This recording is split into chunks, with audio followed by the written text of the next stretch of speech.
Hello, my name is Reese Compton. On behalf of David Bresnahan, and Maddie Weir, we would like to discuss the pros and cons of Zoom. So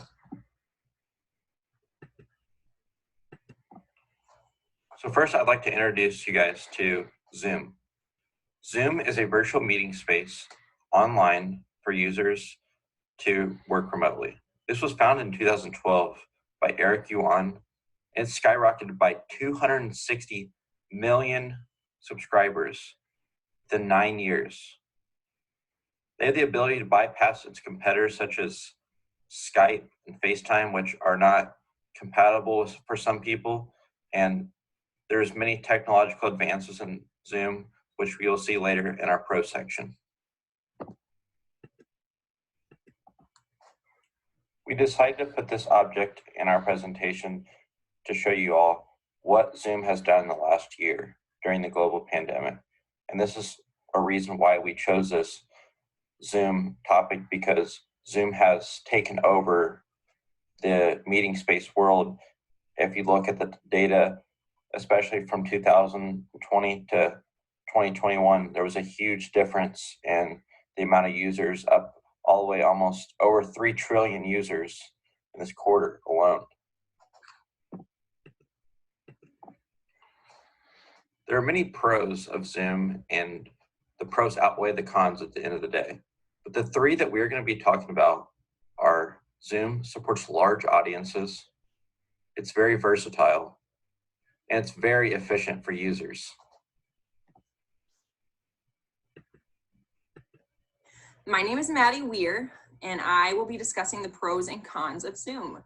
So the first pro of Zoom meeting space is that it supports large audiences.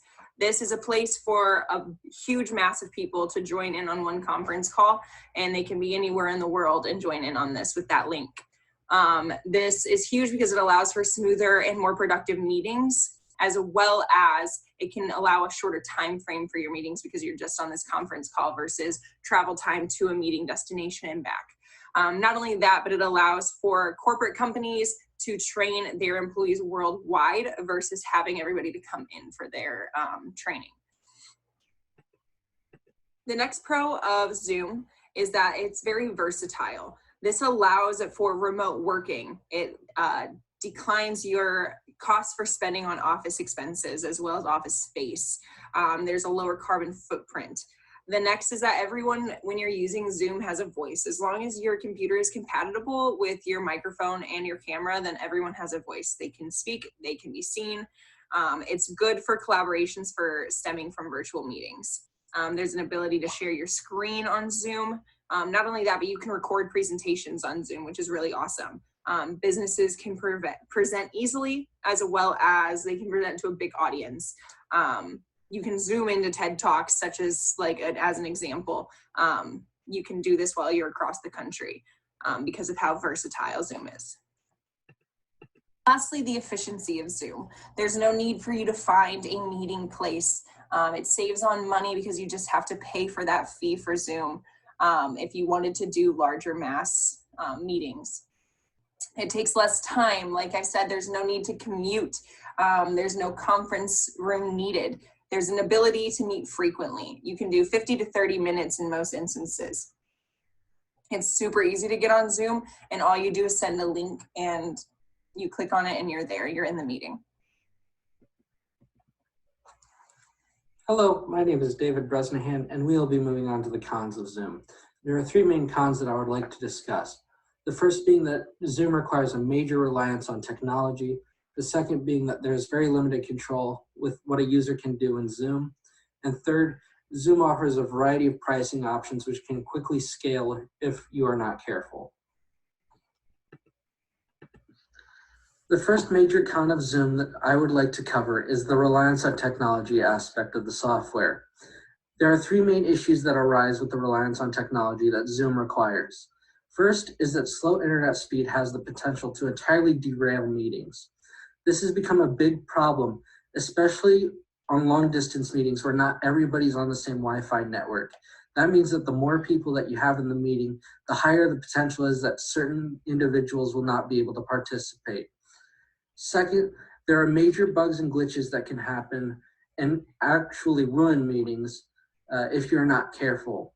These primarily occur when users are running different updates but are on the same meeting. They can be minor issues or turn into major issues if the update disparity is too big. And the last major issue is that certain features of the Zoom software can be very taxing on computers with weaker or outdated hardware.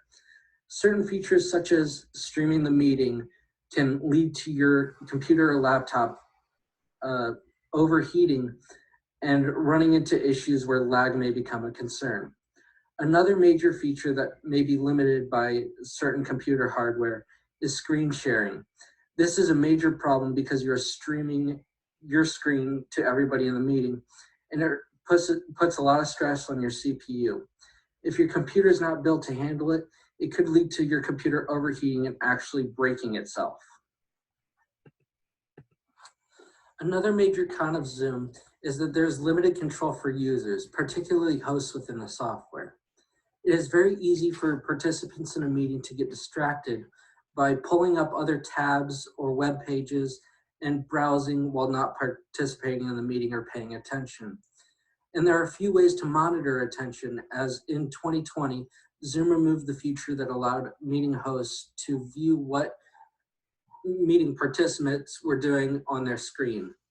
There's also a lack of moderation within the chat in Zoom, and this becomes a major issue in larger meetings where there are lots of people and you're not able to remove inappropriate chat or prevent certain users from using the chat feature too much.